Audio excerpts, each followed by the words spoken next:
زندگی میں ملنے والی نعمتوں کا مثبت انداز میں اظہار اور احساس کا نام شکر گزاری ہے۔ اس میں زندگی باہمی تعلقات یعنی اللہ تعالیٰ اور اس کی تمام مخلوقات سے تعلقات اور تجربات کے مثبت پہلوؤں کی پہچان اور ان کی قدر کرنا شامل ہے۔ تشکر افراد کو مثبت ذہنیت پیدا کرنے، موجودہ وقت میں رہنے اور اس کی قدر کرنے، نیز رویے میں لچک پیدا کرنے میں مدد کرتا ہے۔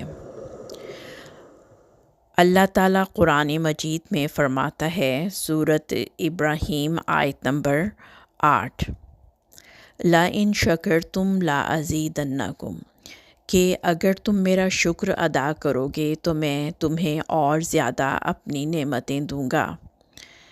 پھر سورۃ نحل آیت نمبر 19 میں اللہ تعالیٰ فرماتا ہے، وَإِن تَعُدُّوا نِعْمَتَ اللَّهِ لَا تُحْصُوهَا، اور اگر تم اللہ کی نعمتوں کو شمار کرنا چاہو تو اسے احاطہ میں نہ لا سکو گے۔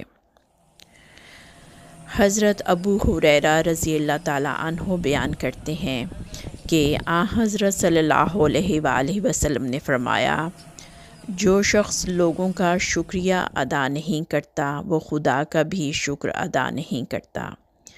یعنی کسی شخص کے احسان کے نتیجہ میں انسان کو اگر کوئی نعمت یا بھلائی حاصل ہو تو جہاں اللہ تعالیٰ کا شکر لازم ہے وہاں اس محسن شخص کا شکریہ ادا کرنا بھی ضروری ہے۔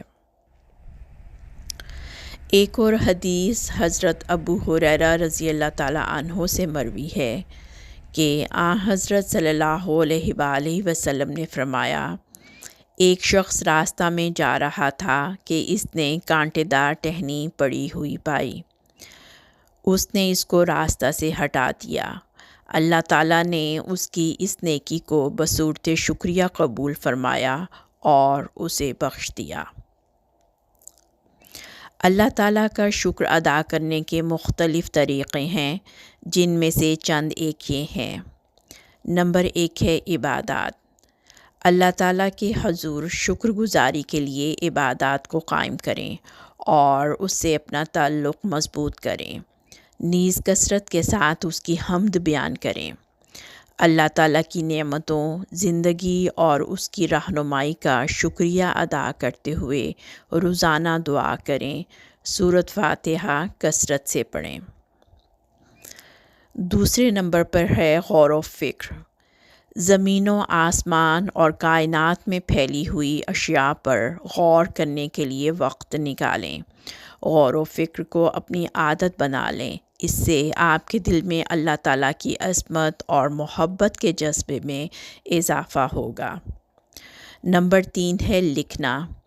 زندگی میں ملنے والی ان چیزوں اور نعمتوں کو لکھیں اور ان کا شمار کریں جن کے لیے آپ ہر دن شکر گزار ہونا چاہتے ہیں۔ پھر ہے صدقہ۔ احسان اور سخاوت کے کاموں میں اپنے آپ کو مشغول رکھیں، خیراتی کاموں میں اپنی حیثیت کے مطابق حصہ لیں۔ سوچ و بچار کی مشق کریں اور فطرتی خوبصورتی کی تعریف کریں اور اللہ تعالیٰ کی نعمتوں کا شمار کیا کریں۔ احسان مندی۔ دوسروں کا شکریہ ادا کریں اور احسان مند ہوں جنہوں نے کسی بھی طرح آپ کی مدد کی اور آپ پر مثبت اثر ڈالا۔ خدمت خلق۔ محبت اور مہربانی کرتے ہوئے دوسروں کی خدمت کریں، نفرت کے جذبے کو اپنے سے دور رکھیں۔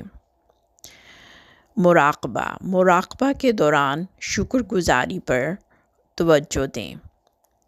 نیک نیتی۔ ہر کام کو نیک نیتی کے ساتھ کریں کیونکہ اللہ تعالیٰ دھوکہ کھانے والا نہیں۔ یاد رکھیں، شکر گزاری ایک ذاتی عمل اور تجربے کا نام ہے۔ ایسے طریقے تلاش کریں جو آپ کی شناخت بن جائیں اور خدا کے ساتھ آپ کے تعلق کو گہرا کریں۔ شکر گزاری کے نتیجے میں لوگوں کے ساتھ تعلقات میں اضافہ ہوتا، رویے میں لچک پیدا ہوتی اور سوچ کا زاویہ مثبت ہوتا ہے۔ لوگوں میں ہمدردی اور مہربانی کا جذبہ فروغ پاتا ہے۔ ذاتی ترقی کے ساتھ قومی ترقی کی حوصلہ افزائی بھی ہوتی ہے۔ روحانی صحت کے ساتھ جسمانی صحت کا معیار بھی بلند ہوتا ہے۔ اپنے ماحول اور اس میں پائے جانے والے تمام جانداروں اور نعمتوں جیسے آسمان، زمین، پانی، ہوا، روشنی، پہاڑ وغیرہ کی اہمیت اور قدر میں اضافہ ہوتا ہے۔